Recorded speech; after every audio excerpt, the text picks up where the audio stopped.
आज इंस्टाग्राम पे स्क्रॉल करो तो एक नया ट्रेंड दिखेगा। 18, 19, 20 साल की लड़कियां प्राइवेट फोटोज और वीडियोस सेल कर रही हैं थ्रू सब्सक्रिप्शन ऑफ इंस्टाग्राम। इन सब कुछ तो 40-50 लाख रुपए का पैकेज उठा रहे हैं भाई महीने का। लेकिन सवाल ये है, क्या ये लीगल है? क्या ये सेफ है? और क्या ये फेमिनिज्म का एक नया टूल किट है? मेरा नाम है अल्ताफ और आज हम बात करेंगे इंस्टाग्राम के पेड प्राइवेट कंटेंट इकोसिस्टम की।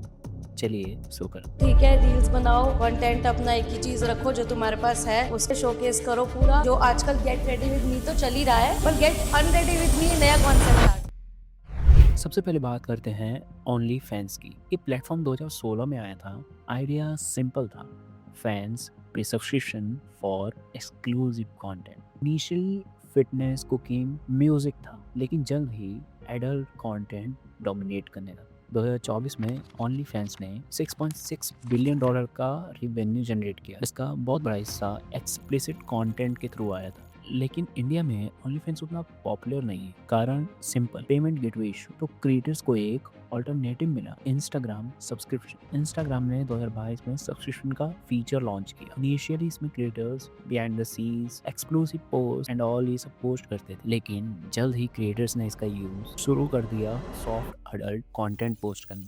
आप सोचते होंगे कि आखिर कितना ही पैसा बना लेते होंगे। मैं आपको डेटा देता हूँ। एक क्रिएटर अगर 10,000 सब्सक्राइबर रखती है और मान लो उसका बेसिक प्लान भी 70 रुपये पर मंथ है, 7 लाख रुपए वो पर मंथ उठा रही है। लेकिन रियलिटी में कुछ top creators like Ashwani earns around 70 lakh rupees per month. Vishnu Priya नाम की एक लड़की 40 लाख से भी ज़्यादा कमाती है। लेकिन ये तो टॉप 1% की बात हो गई। 90% क्रिएटर्स 10,000 से भी कम कमा रहे हैं महीने। फिर भी अट्रैक्शन स्ट्रांग है, स्पेशली वहाँ पे जहाँ नौकरी मुश्किल है। टायर 2, टायर 3 सिटीज़ में जहाँ काम मिलना बहुत ही मुश्किल है।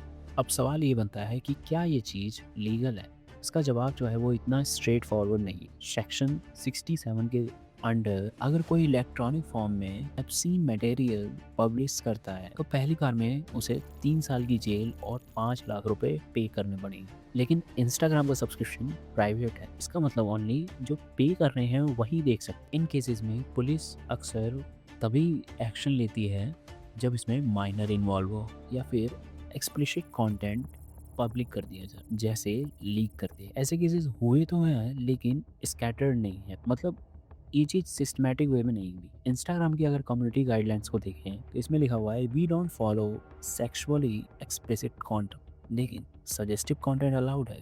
गेस व्हाट, ऑलमोस्ट सभी पेड एक्सक्लूसिव कंटेंट सजेस्टिव ही है। मतलब प्लेटफॉर्म को पता है पर वो इसकी तकलीफ नहीं लेते, क्योंकि आखिर सब्सक्रिप्शन से मेटा को भी तो कमीशन मिलता है। 30% iOS और एंड्रॉयड में, 0% वेब से। एस्टिमेट्स के मुताबिक 2025 में मेटा ने $1.2 बिलियन का सब्सक्रिप्शन रिवेन्यू जनरेट किया। इसमें से एक बड़ा हिस्सा एडल्ट कंटेंट के थ्रू आया।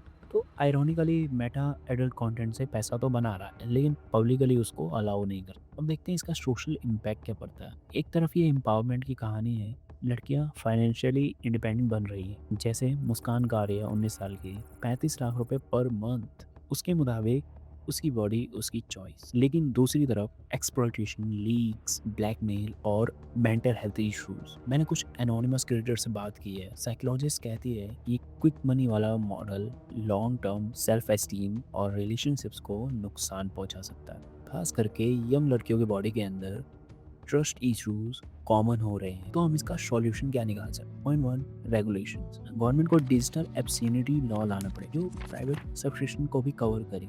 एज वेरिफिकेशन कंपलसरी हो और एक्सप्लिसिट कंटेंट को क्लियरली टैग करना पड़े। Point number 2, education. स्कूल्स और कॉलेजेस में डिजिटल लिटरेसी प्रोग्राम्स। लड़कियों को पता होना चाहिए कि किसी भी लीक के बाद लीगल रेमेडी क्या है और ये बिजनेस परमानेंट स्कार्स दे सकते हैं। Point number 3, livelihood. मेटा को अपनी पॉलिसी चेंज करनी चाहिए, या तो एक्सप्लिसिटली अलाउ करें एडल्ट कंटेंट या फिर इसको कम्प्लीटली बैन करें। आज का ग्रे एरिया सिर्फ मेटा को फायदा पहुंचा रहा है। मैं ये नहीं कह रहा कि सब कुछ बंद कर दो, लेकिन अभी का सिस्टम जहां लड़कियां रिस्क उठा रही हैं, प्लेटफॉर्म पैसा कमा रहा है और पुलिस कंफ्यूज है, ये सस्टेनेबल नहीं है। आप क्या सोचते हैं कमेंट में जरूर बताएं और मेरी इस अनएम्प्लॉयमेंट वाली वीडियो को जरूर देखें। ये वीडियो भी आपको काफ़ी अच्छी लगी।